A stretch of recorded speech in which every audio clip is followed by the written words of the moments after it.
بسم اللہ الرحمن الرحیم۔ اللہ کے نام سے شروع جو بڑا مہربان اور نہایت رحم کرنے والا ہے۔ پیارے ناظرین، آج کی اس ویڈیو میں ہم آپ کو بتائیں گے قوم سمود کے بارے میں۔ قوم عاد اور قوم سمود جن کو اللہ تعالیٰ نے بے پناہ طاقت اور بے پناہ قوت سے نوازا۔ یہ قوم دنیا کی قداور ترین قوم تھی اور اس قوم کی طاقت کا کوئی مقابلہ نہ کر سکتا تھا۔ ان کے جیسی قوم اللہ تعالیٰ نے نہ ان سے پہلے پیدا کی اور نہ ان کے بعد کسی قوم کو اتنا طاقتور بنایا۔ قوم سمود جو کہ قوم عاد کے بعد اس دنیا میں بھیجی گئی، قوم عاد جو کہ اس سے پہلے دنیا کی طاقتور ترین قوم تھی۔ قوم عاد جنہوں نے اللہ تعالیٰ کی نافرمانی کی اور اللہ تعالیٰ کے احکامات کو نہ مانا تو اللہ تعالیٰ نے ان پر اپنا دردناک عذاب نازل کیا اور اس قوم کو تباہ و برباد کر دیا اور اس قوم کا نام دنیا سے مٹا دیا۔ اس طرح قوم عاد کی ہلاکت کے بعد ایک اور قوم دنیا میں بھیجی گئی جس کو قوم سمود کے نام سے پکارا جاتا ہے۔ قوم سمود جو کہ قوم عاد کی نسل میں سے ہی تھی اور یہ دنیا کی دوسری طاقتور ترین قوم تھی۔ قوم عاد کی ہلاکت کے بعد عاد کے چھوٹے بھائی سمود کی نسل میں سے یہ قوم مارز وجود میں آئی۔ اس طرح اس قوم کو قوم سمود کے نام سے پکارا جانے لگا۔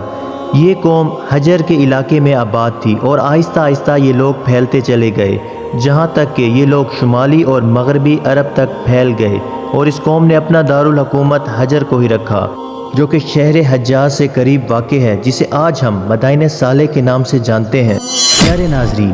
قوم سمود جو کہ اس وقت کی ایک سپر پاور قوم تھی جن کو اللہ تعالیٰ نے بے پناہ طاقت اور قوت سے نوازا تھا اور اس کے ساتھ ساتھ اللہ تعالیٰ نے ان کو بے شمار نعمتوں کے ساتھ نوازا تھا۔ پیارے دوستو، تاریخ کی کتابوں میں اس قوم کا قد تقریباً 40 ہاتھ بتایا گیا ہے اور اس قوم کی اوسط عمر 900 سے 1000 سال کے درمیان تھی اور ان کے جیسی قوم اللہ تعالیٰ نے دوبارہ پیدا ہی نہیں کی۔ یہ ایسی قوم تھی جن کو نہ کبھی کوئی بیماری لگتی اور نہ ہی ان کے لوگ کبھی بوڑھے ہوتے۔ یہ لوگ ہمیشہ جوان رہتے اور ان کے ہاتھ پیر اور ان کی نظر ہمیشہ تندرست اور توانا رہتی تھی۔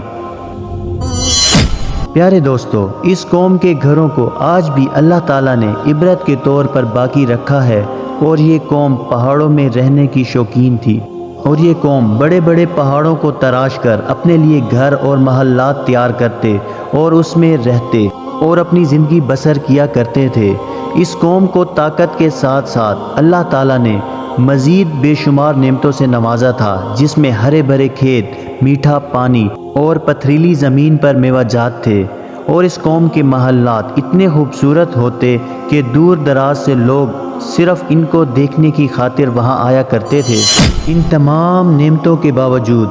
چاہیے تو یہ تھا کہ یہ قوم اللہ تعالیٰ کی شکر گزار ہوتی، لیکن یہ قوم غرور اور تکبر میں آ گئی اور اللہ تعالیٰ کی نافرمانی کرنے لگی اور اللہ تعالیٰ کی وحدانیت کو چھوڑ کر اپنے ہی ہاتھوں سے تراشے ہوئے بتوں کی پوجا کرنے لگی اور یہ قوم اس بات کو بھی بھول گئے کہ کچھ ہی عرصہ پہلے ان سے پہلی قوم عاد کو اللہ تعالیٰ نے نافرمانی کے سبب دردناک عذاب میں مبتلا کر دیا تھا اور اس قوم کو صفحہ ہستی سے مٹا دیا تھا۔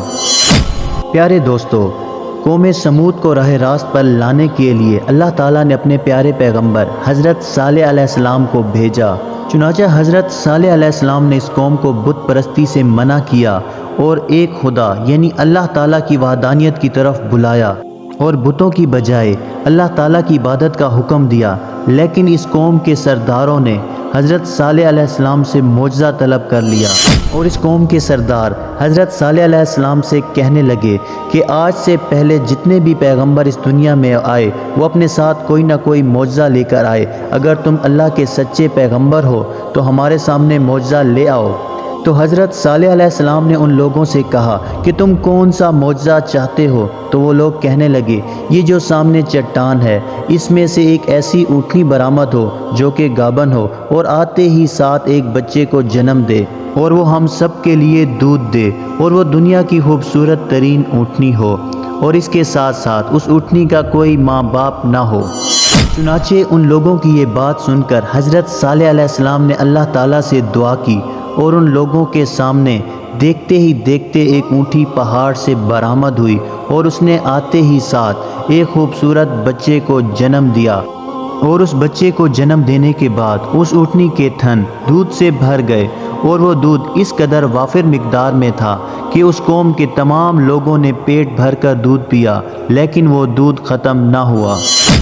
اور جب ان لوگوں نے حضرت صالح علیہ السلام کا یہ معجزہ دیکھ لیا تو یہ قوم حضرت صالح علیہ السلام سے کہنے لگی، یہ تو کھلم کھلا جادو ہے اور تم ایک جادوگر ہو۔ اور اس طرح اس قوم کے بدبخت سرداروں نے یہ معجزہ دیکھنے کے بعد بھی اللہ تعالیٰ پر ایمان نہ لائے اور اسی طرح بتوں کی عبادت کرتے رہے اور بتوں کو پوجتے رہے۔ اور حضرت صالح علیہ السلام نے ان لوگوں سے کہا کہ یہ اللہ تعالیٰ کی طرف سے بھیجی ہوئی اونٹنی ہے، اس کو کوئی نقصان نہ پہنچانا، لیکن یہ قوم اس سے بھی باز نہ آئے، اور اس قوم کے دو نوجوانوں نے اس اونٹنی کو ذبح کر دیا۔ اور یہ قوم حضرت صالح علیہ السلام سے کہنے لگی، اگر تم اللہ کے سچے پیغمبر ہو تو ہم پر وہ عذاب لے آؤ جس عذاب سے تم ہمیں ڈراتے ہو۔ اس طرح جب حضرت صالح علیہ السلام پر اونٹنی کی موت کی خبر پہنچی تو وہ بے حد پریشان ہوئے، جس طرح اللہ تعالیٰ قرآن پاک میں ارشاد فرماتا ہے، آخرکار انہوں نے اونٹنی کو قتل کر دیا اور اپنے پروردگار کے حکم سے سرکشی کی، اور کہنے لگے کہ جس چیز سے تم ہمیں ڈراتے ہو، اگر تم اللہ کے سچے پیغمبر ہو تو اس عذاب کو ہم پر لے آؤ۔ اور اس طرح جب اس قوم نے اللہ تعالیٰ کی بھیجی ہوئی اونٹنی کو قتل کر دیا اور یہ قوم حد سے تجاوز کرنے لگے، اور اس قوم نے جب خود ہی اللہ تعالیٰ کے عذاب کو طلب کر لیا تو حضرت صالح علیہ السلام نے اس قوم سے کہا کہ اب تمہیں اللہ تعالیٰ کے دردناک عذاب سے کوئی نہیں بچا سکتا۔ اور اس طرح جب یہ قوم قابل ہدایت نہ رہی تو حضرت صالح علیہ السلام نے اس قوم سے کہا کہ اب تمہارے پاس 3 دن ہیں، ان 3 دنوں میں جو چاہے کر لو، اور اس کے بعد اللہ تعالیٰ کا دردناک عذاب تمہیں آ پکڑے گا، اور اس عذاب سے تمہیں کوئی بھی نہیں بچا سکتا، جس طرح قرآن پاک میں اللہ تعالیٰ کا ارشاد پاک ہے۔ اور جب انہوں نے اس اونٹنی کو قتل کر دیا تو حضرت صالح علیہ السلام نے اپنی قوم سے کہا کہ 3 دن اپنے گھروں میں فائدہ اٹھا لو اور یہ وعدہ جھوٹا نہیں۔ اور اس طرح جب حضرت صالح علیہ السلام نے اس قوم کو اللہ تعالیٰ کے عذاب کی وعید سنائی تو اس قوم کے بے شرم لوگ حضرت صالح علیہ السلام کا مذاق اڑانے لگے اور ان سے کہنے لگے کہ آپ ہی ہمیں بتائیں کہ ہم یہ 3 دن کس طرح گزاریں، ہم یہ 3 دن شراب میں گزاریں یا شباب میں۔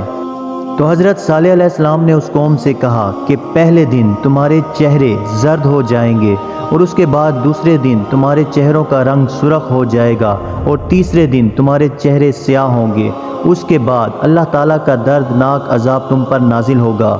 لیکن اس قوم پر حضرت صالح علیہ السلام کی کسی بات کا کوئی اثر نہ ہوا، یہ اسی طرح بتوں کی عبادت کرتے رہے اور اسی طرح غرور و تکبر میں پڑے رہے اور اسی طرح اللہ تعالیٰ کی نافرمانی کرتے رہے۔ پھر چوتھے روز ان کے چہرے سیاہ ہو گئے جیسا کہ حضرت صالح علیہ السلام نے ان سے کہا تھا، تو یہ اپنے سیاہ چہرے دیکھ کر ایک دوسرے سے کہنے لگے کہ اب پتہ نہیں کون سا اللہ تعالیٰ کا عذاب ہم پر نازل ہوگا۔